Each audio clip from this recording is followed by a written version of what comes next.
Welcome back to our channel. Today we are at Masrah Doha Corniche.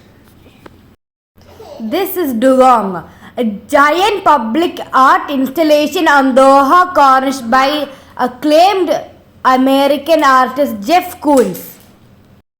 This is one of the newest attractions in town. This is 21 meter high and 31 meter wide. Shiny steel sculpture can be seen at Masrah Park. This is polychromed mirror polished stainless steel sculpture. It depicts Dugong propped up on an ocean wave and seagrass. Dugong, commonly known as sea cows, is marine mammal which has inhabited the water surrounding the country's peninsula for thousands of years.